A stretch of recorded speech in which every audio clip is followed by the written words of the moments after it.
Welcome back to Decades Lasalle, the official institutional podcast of De La Salle University, Manila. For the final episode of Season 1, we have a very special guest. He is the first homegrown CEO of Unilever Philippines in 30 years. He's also a friend, someone who has been quite the inspiration for many like me who passed through the hallowed grounds of Unilever Philippines. He started off as a business weaker, a management trainee in the technical side of things, supply chain, eventually progressing into marketing in home care and foods, eventually also going into London and a regional post before finally becoming the chairman and CEO of Unilever Philippines. Please welcome Benjie Yap. Thanks, Mary. Thanks for having me. Hey Benjie, you Long haven't time. changed, you haven't aged. I think I have. Good to see you after a long time. I know. Well, we're so grateful that you accepted this invitation because one of the things that we wanted to feature in this podcast was, someone who, of course, comes from LaSalle, but carries the values, definitely, of the institution. I'd like to touch on your background because I love this Wilson Lee Flores profile on you, where he really talked about your history from Chiang Kai-shek, also where I studied before studying in LaSalle. Talking about how you were in Nara Street, walking Nara Street, and then humble beginnings, and then eventually, of course, being at the very top of the corporate game in Unilever. So, what were the values you think that carried you through all of that, those decades? Wow, that's a big question. No, I think as I've said in different opportunities, I think we owe where we are today for many who have sacrificed for us. You talked about how the Nara Street before you get to Chiang Kai-shek is normally flooded before. And I remember sharing a story where my dad would carry me on his back to cross the street dati to keep my shoes dry minsan, no, when the flooding is bad. So I think values of hard work that my parents have taught me before. If you have a simple life and basic very basic life, then you have to work hard to catch up. I think education is really a great equalizer. So I think both from elementary, high school, and of course the De La Salle years, those were important years where you try to equalize from the others who may have had more earlier in life. And of course, I think gratitude, like I said, gratitude for all those who have sacrificed to help you to be where you are. I think that keeps you in a stable foundation as you move on in life. I love that. And I also have to cite to the audience who, may be seeing Unilever only as a company that creates brands like Cream Silk, Surf, Rexona, Knorr, Selecta. You still remember all the brands. I still use them. I still use pods. Good. Until See? now. I see the effect. And I think I want to share that to rise in a corporate setting like Unilever requires a huge amount of tenacity, because not only do you have to manage your team, you have to manage up, you have to manage laterally, you have all these levels, you have regional, you have global, you have so many stakeholders too, like government, and of course ultimately the consumers, no? And I just want to ask you, because you have started from a technical background. Right. You were an industrial engineering graduate. Yes. You're not the usual, marketing, business management type, no? What do you think led you to becoming a great marketer? Okay. Well, that's an interesting question and some interesting story behind that actually. So, when I first applied in Unilever back in '94. So there's a line there what you're applying for, and for ignorance and really not knowing what to do, what to apply for, I just put in assistant brand manager because that's what I knew some people applied for. And then when I applied, they said, "Oh, you're an industrial engineer, so we funnel you into technical. What it was called technical back then, it's called supply chain now." So they put me into the interview portion for the technical management trainee program. So because of my industrial engineering background, luckily I got in, and so I did start from there. So it was a very technical foundational starting point. Manufacturing, engineering, R&D was part of technical back then. So both the product side and the packaging development side. So that was my first kind of 7, 8 years in the company. And at that point, I had a VP supply chain. His name was Hector Vigo, who was really a mentor that I owe a lot of my career success for and gratitude. Who suggested that I shift to marketing. So at the time, I was not sure how to take it. I wasn't sure na tinatapon ba ako dito kasi ayaw na sa akin, or really because of a high potential belief that I can get into general management in the future. But that was his message to me at the time, to say that, okay, you've done the technical side of the business, and I think you should try to look at the wider developmental point. I think that's what you love about Unilever, even when you're there. The thirst to learn is there, despite whatever success or age you are in. So yeah, I took his word for it, made the jump to marketing back then, and haven't looked back since. Now, to your question about how it was to shift from a technical background to a marketing background, one story I could share was when I moved to marketing. I was at the time the marketing director for home care, which included brands at the time back in the 2001 to, so matagal na to, no? More than 20 years ago. So there were brands like Comfort fabric conditioner, Domex, which is still very strong now, Lifebuoy, which was still part of that home care group back then, and Breeze. And again, back then, 20 years ago, 3 of the 4 brands on the first year died, like they listed, wasn't doing well. And I must say that was a very humbling experience, having had success from my technical career back then to shifting to something totally new in marketing, and having that failure of having brands die during your time in delisted. Different story. Fortunately, back now, many of those brands have come back very strong, like Breeze and Lifebuoy have come back strong many years later. But back then, that was really very humbling. And I think to answer your question about what does it take to help succeed, it did take a bit of luck, I would admit. When those brands were out in the market, they added the biggest brand to my portfolio, Surf. So I think they doubled down on my failure to see if I could really make it work, rather than give up on me and moving back to supply chain. So I don't know what they were thinking, the board of directors, but they doubled down on that opportunity and gave me the biggest brand of the company, Surf, which till today is the biggest brand in terms of sales per year.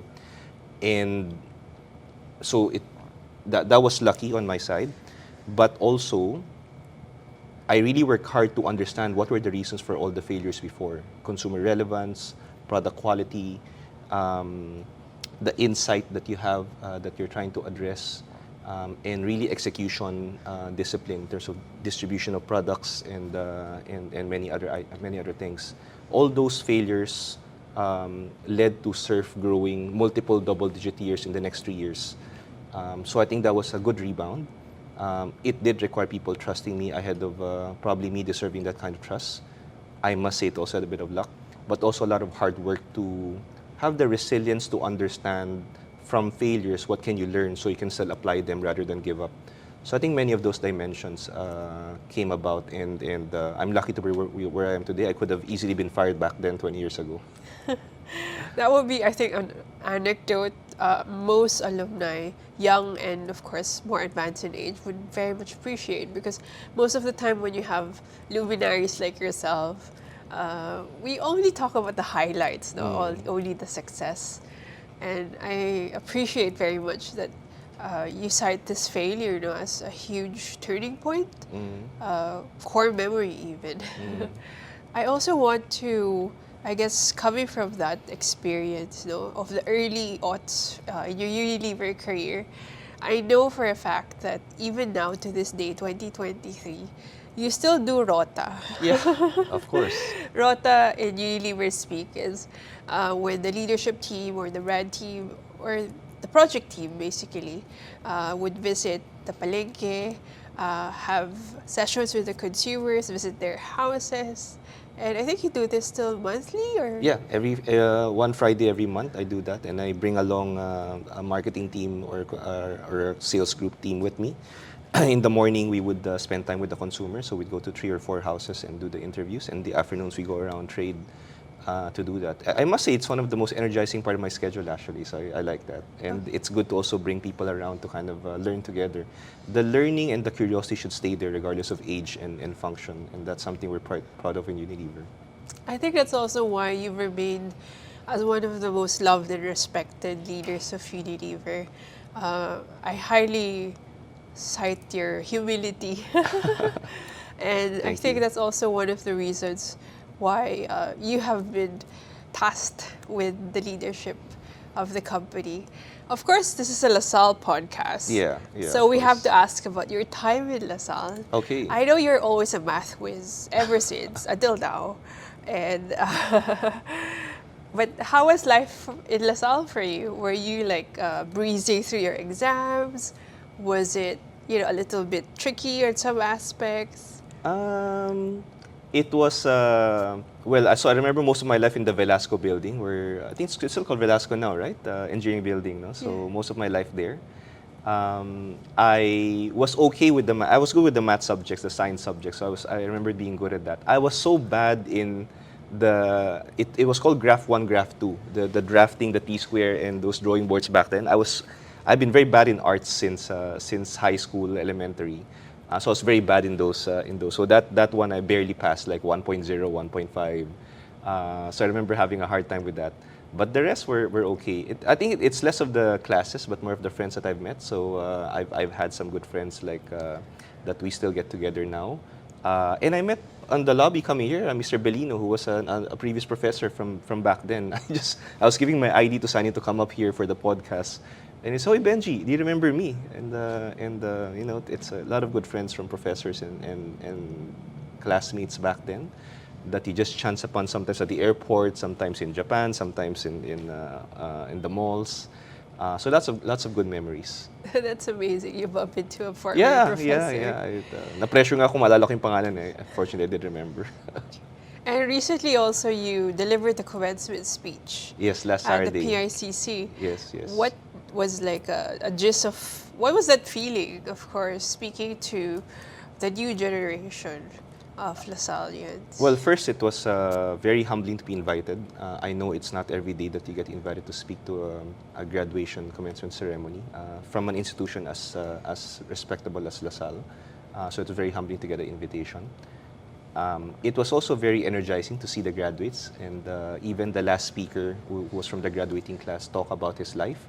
I'm very optimistic about the future with the kind of, when I see my kids, when I see the graduates, when I speak to people, when I go on my home visits, speak to teenagers as well, I'm very hopeful about the political consciousness, societal consciousness, sustainability consciousness. So I think we have a very good future ahead.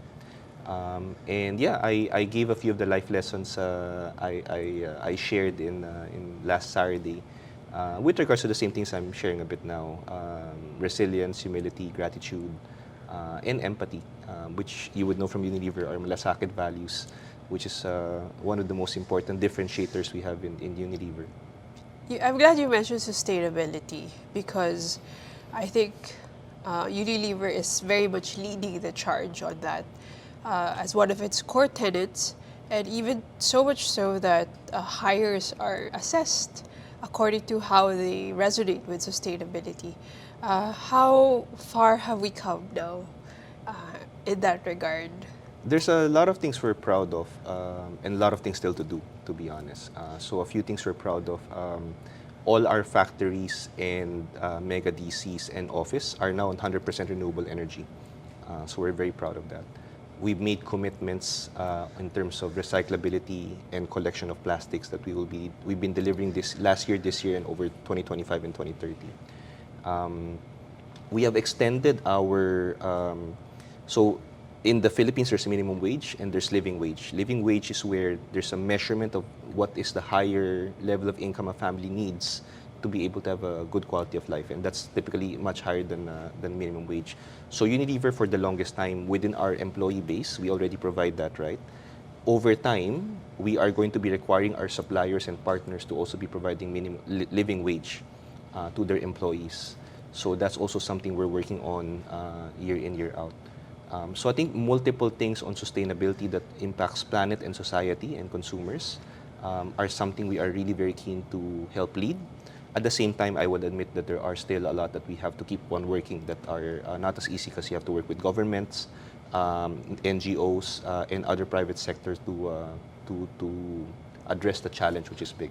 And to go a bit personal, Okay. because one of the key things also about your leadership is that there's a lot of purpose and care.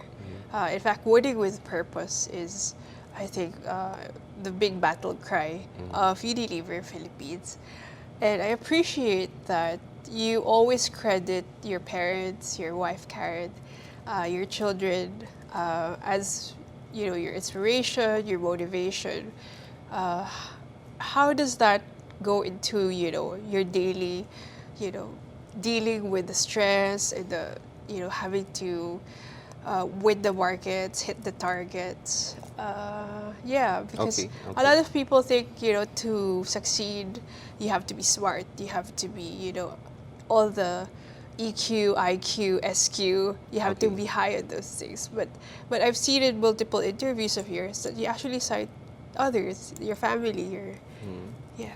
I think that's a very maybe deep question.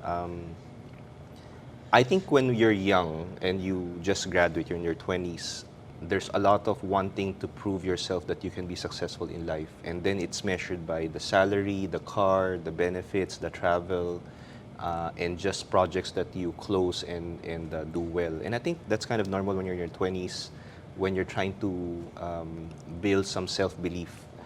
I think for many of us, including yourself and many of your listeners, when you grow beyond that, then you ask, so what, then what, right? After that, when you've kind of proven, okay, I've been okay, successful, I can earn a living, I can afford the things that I want to get, then what gives you happiness or fulfillment? And I think that's when purpose becomes a question, like what's your purpose in life? In Unilever, we even have a purpose workshop, a whole day, to allow people to reflect on what were the highest of highs and lowest of lows in your life that may give you an indication of what your purpose in life is. Um, so as I've reflected on that in maybe in my late 20s, early 30s, and reflected on purpose, then I realized that after you satisfy, I guess, Maslow's level of kind of self-achievement and confidence, that there's that happiness and fulfillment when you win with a team, and that when you allow others to also succeed in life. Um, and that's where I think a higher purpose comes in beyond the basics of salary and cars and everything else. And I realized that a lot of my fulfillment and happiness is winning with a wider team than just my own individual team, individual success, as well as allowing others who have not had the opportunity to succeed in the company or in life to have that chance. I've had people or team members I work with who were either not happy with what they're doing, does not feel they were succeeding at work, where I felt that I'd want to be that leader who gives them that chance to shine, and beyond doing good at work, having a better sense of self-dignity and belief in yourself that you can really succeed. And that kind of confidence and success that you can build of others is really a different feeling altogether. And that's what I've kind of realized as I reflect on what gives me the highest of highs and lowest of lows, is allowing others that chance to be successful, to build confidence in themselves. And as you build that, treat their family and their friends better because they are now more self-fulfilled. And that is I think what I've realized to be an important part of what gives me happiness. And that drives you more than the targets. The targets and the business objectives become a medium to help allow for that to happen.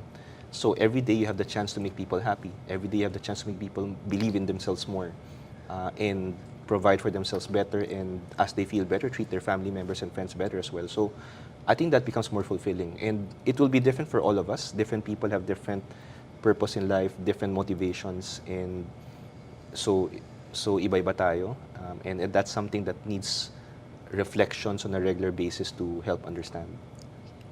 Did you know that you were being groomed for the top position? I know it's a bit, Uh, or was it something that you imagined that you would no, have? no, no. I've never imagined to get the top position. Never aspired for it. I don't know if they were grooming me for it. I'm not sure. So I think from myself, I've never really tried to aspire for the next position. I think I want to do my job well today. I want to impact the lives of the people I work with today.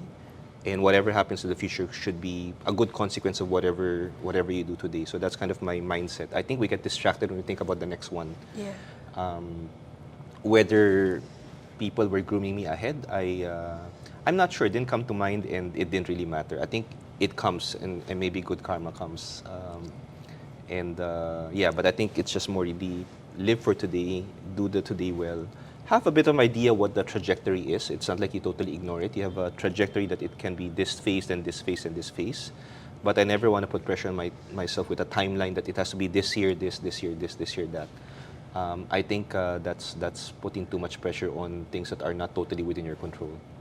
I think the listeners would appreciate hearing that from you because, especially now with the social media, everyone is after the next. You know, it's everything's gamified, right? So everyone's after the next level, the next box that they have to tick. You know, that next score that they have to hit, and I appreciate the sense of mindfulness that you talked about. You know, about excelling in your present and seeing where it takes you. Give love with Lasallian Giving. Lasallian Giving is a new online donation facility that calls us to spread love for our Lasallian mission. Please visit the Lasallian Giving portal to donate via e-wallet or online banking, or go to any of our over-the-counter payment centers to support the LSU. Lasallian friends and alumni may donate any amount to the following projects and campaigns: scholarships for Lasallian Legacy Fund, sports, culture and arts, infrastructure and facilities, this podcast, and Santuario de la Salle. Leave a legacy, strengthen our animo. Give now at www.elsu.edu.ph/give. I love also that you always highlight that your greatest achievement are your children, and both of them are in Ivy League schools. So how are you as a father? Okay. Because everyone, of course, knows you as the head of an organization, a huge, MNC like Unilever, but as dad. Yeah. No, I was just chatting with Martina last night. So Martina's my eldest. She's 20. She's junior in Columbia University, New York. And my youngest is Dylan, who's in Stanford right now, just a freshman coming in. So he's adjusting on his first year right now. They're amazing. First, just to cite my kids, what I shared in a past gratitude speeches, which was, as I got expatriated to Thailand, I had to uproot them from their school, which was really painful for them, take them away from their friends, and then put them into a school in Thailand, make new friends, and then uproot them again when you come back to the Philippines and do that all over again. So in that sense, that's one big sacrifice that they've done to help me. But I think it helped them to be resilient as well, as you kind of learn to make new friends. I am very proud of them to have gone into very difficult schools to get into, and it's. I hope that they can maximize the opportunity there with the things that they will learn, the networking that they will get, and hopefully also pay it back to the country in the future should they decide to come back and develop a career here. Going back to your question about how am I as a parent. I remember when they were quite young, my wife and Karen and I wanted to expose them to books. So we read books with them at night before they go to sleep, before we pray. Reading a book was a key highlight for them that they were looking forward to. I'm proud that when we go to malls, they would rather go to a bookstore than a toy store and buy new books. So they were really quite engrossed with different books in different genres over the years. The other thing that I remember, it's not for me though, it's my wife Karen. Whenever they come home from school, she would really sit them down and say, okay, how did the day go? like from start of the day to the end. And she was, Processing. hindi naman processing, parang she's really keen to understand what happened during that day, who they met, what they studied. And I think that developed a good relationship between my wife Karen and the kids. As I was still at work, they come home at 3 o'clock. And ang galing ng wife ko, she knows all their friends by name, by face. So she knows all of them. So ang galing, parang it's as if she was there in school with them, the way she would interrogate and ask. But it became a kind of a moment for them to kind of bond as well, as they were coming home. So I think through my wife, we became very close to what they do.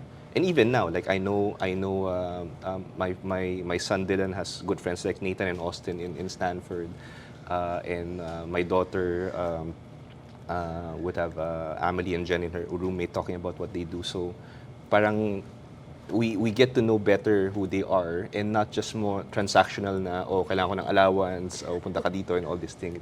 You get to know what they do in their lives, what party they went to. That my son just cooked over the weekend with his friends, and what they aspire for. So yeah, I think since I grew up in a traditional Chinese family, very yung not much kwentuhan, diba? It's very standard in that sense. But we wanted to be much closer than that with the kids that we were bringing up. So yun, it's interesting. Love my kids, very proud of them. And yeah, I'm just keen to see what happens with their lives now that they're in school and what happens after school. And to your credit also, you are very disciplined also about spending time with them. Like, Yeah. you will leave work to have dinner with them. Yeah. Weekends are sacred. Yeah.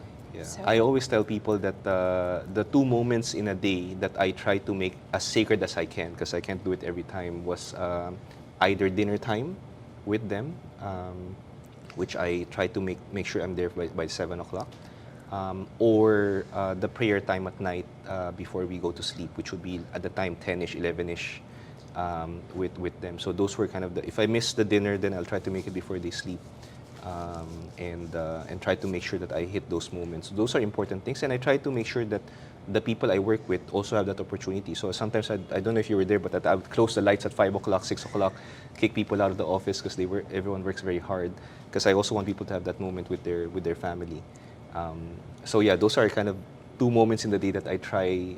It's not 100% because you have you travel and then you meet different people at night. But I try to have those moments, and it's something I would encourage people to do if they have the chance. What's next? Is there a next? Or, yeah, because I'm pretty sure that being chairman of Unilever Philippines is one of the most sought after jobs in the country, maybe even in the region. Is there something beyond it that you'd like to do? A philanthropy thing? A charity thing? Do you want to have a school? I'm just curious lang. 'Cause, Yeah.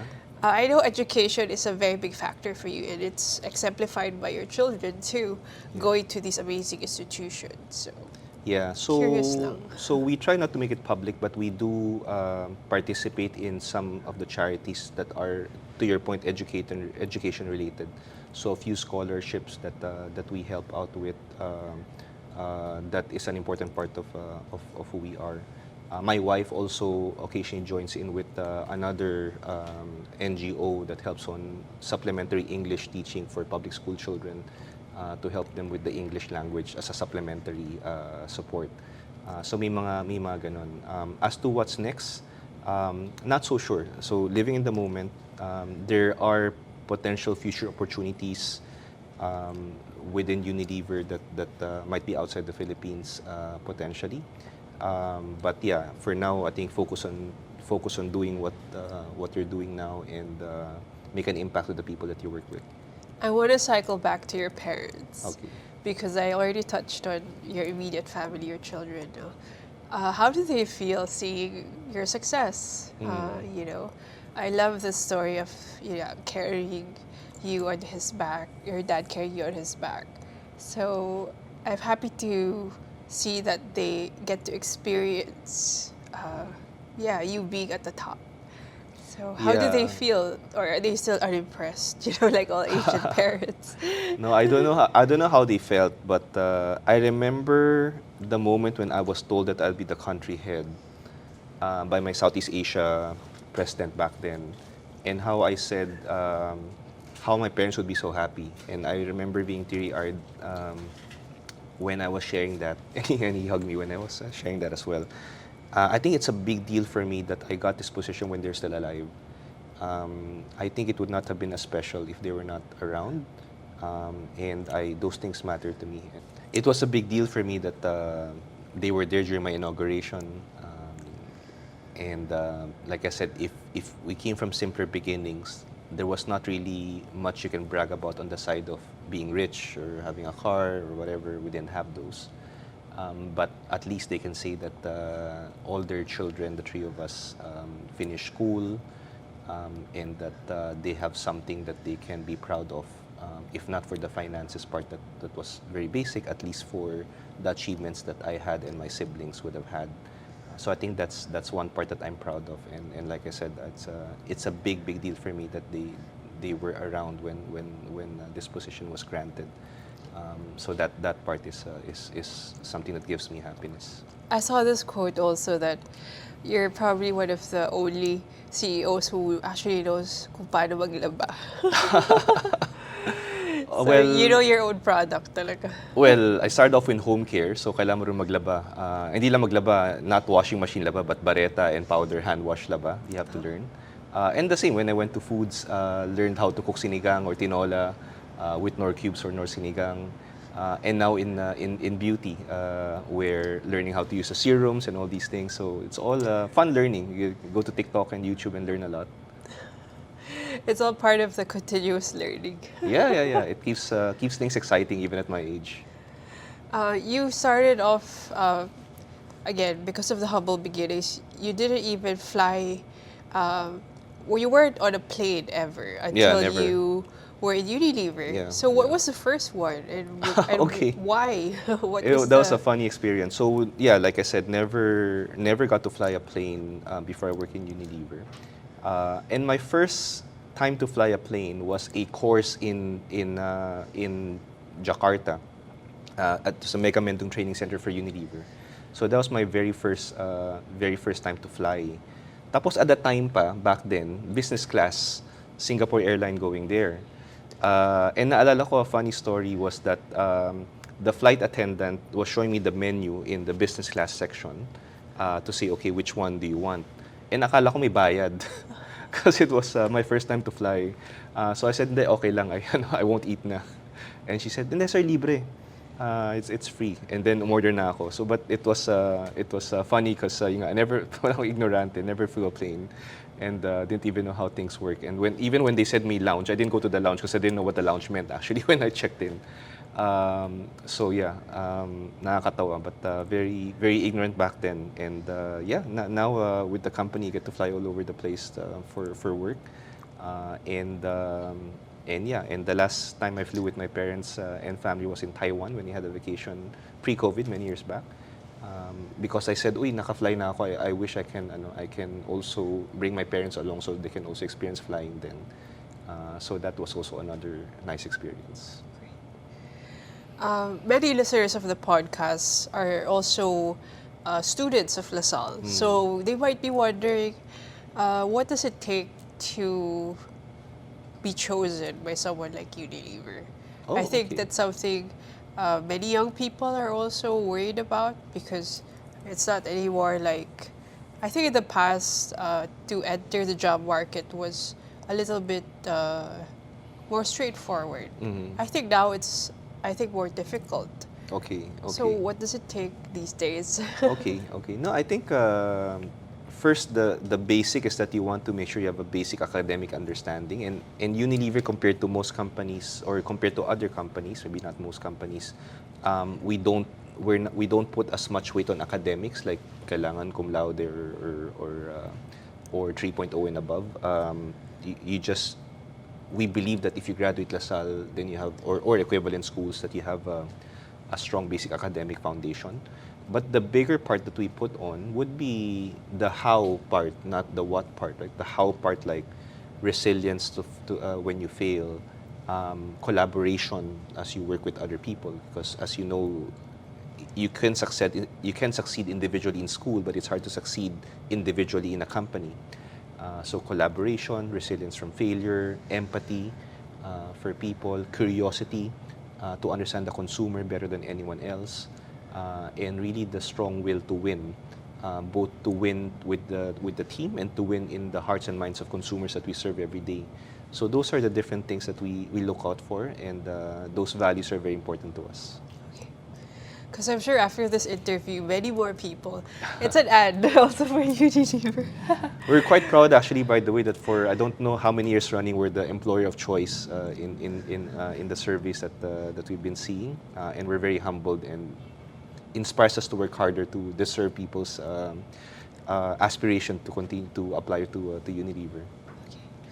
So, what legacy would you like? I know you are always asked this, especially towards, the end of interviews.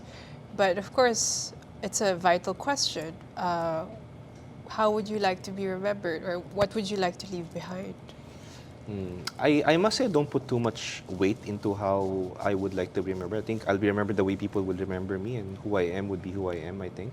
But in terms of what I'm keen for the company I'm leading, I'm keen for it to be a company that allows people to really develop their potential. So not just from the business side, but also from the human side. That I'm keen for people to be the best version of themselves. I'm keen for people to develop their potential. I'm keen for people to feel so fulfilled that you become a better person to other people in your life as well, your family, your friends. Because I think you have to fill yourself up before you can really give joy to others as well. So I think beyond the business part, which is a given that we'd want to be successful as a business, we want to be market leaders and winning in the business. We'd want to make sure as well that we develop better human beings, give people the chance to be the best version of themselves. Of course, a company as large as Unilever, anything it does has impact on the whole country. How do you take on that huge responsibility, and how do you relay this to, of course, the teams, to the brand teams, the project teams? Yeah, I think you're right. If you're of a certain size like Unilever, you have the obligation to lead the way to make an impact in society. So as I've shared before about whether it's sustainability or inclusion and diversity that we're also a champion of, and other values, these are things that we want to lead the way. At the same time, with regards to engaging with government and non-government institutions to drive policy changes, these are something that we are also keen on. Like I talked about living wage a while ago, that's something we want to partner with our suppliers and partners. So I think it's exciting the kind of impact we can make. At the same time, it's an important obligation that we should see. And that's what I tell my leadership team and the company, the employee base, because it's a big honor, but also a big responsibility. Lasalle has changed over the decades. You were in the PICC for the commencement, but when was the last time you were in campus? Like touring campus? Have you seen the new library? Yeah. I think I was here, I don't know, maybe 5 years ago, just before pre-COVID. I brought Martina here, trying to indirectly influence her to go to Lasalle. I didn't succeed, but I think she was impressed. So I did come here before, and there's been a few speaking engagements I've been invited to before from the engineering faculty and some organizations. So I've been here a few times. Maybe every 3-4 years I get the chance to come here. It's always great to see the new buildings, the new library, very impressive. Nawala na pala yung football field, so may nakita yung building na doon, which was from 30 years ago yung football field. So yeah, it's always changing, but I think the values are what remains. You continue to serve or to give back to Lasalle as one of the board of advisors for the engineering. Yes. How did you get into that board, and how are they, yeah, consulting you? Okay, no, I'm not sure how I got in. Like, it could be from one of the professors from before, Richard Lee or Roseva.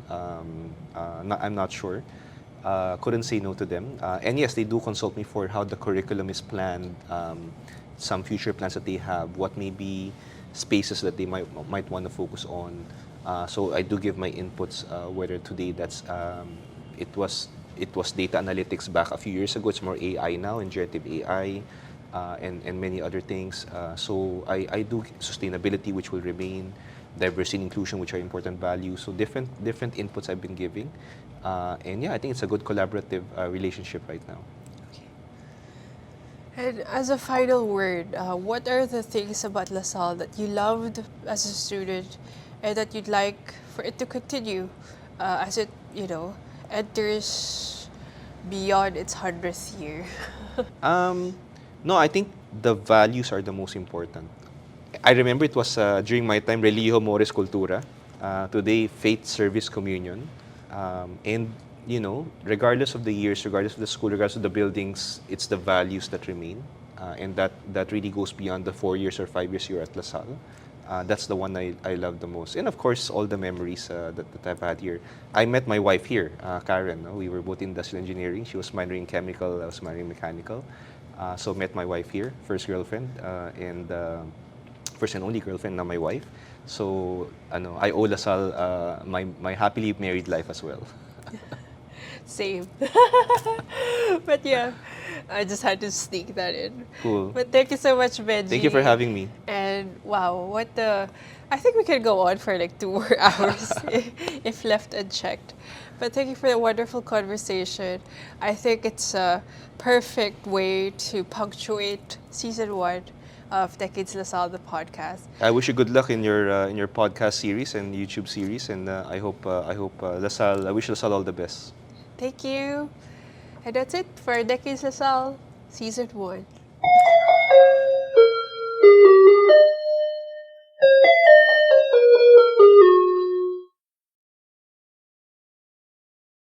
Give love with Lasallian Giving. Lasallian Giving is a new online donation facility that calls us to spread love for our Lasallian mission. Please visit the Lasallian Giving portal to donate via e-wallet or online banking, or go to any of our over-the-counter payment centers to support DLSU. Lasallian friends and alumni may donate any amount to the following projects and campaigns: scholarships for Lasallian Legacy Fund, sports, culture and arts, infrastructure and facilities, this podcast, and Santuario de La Salle.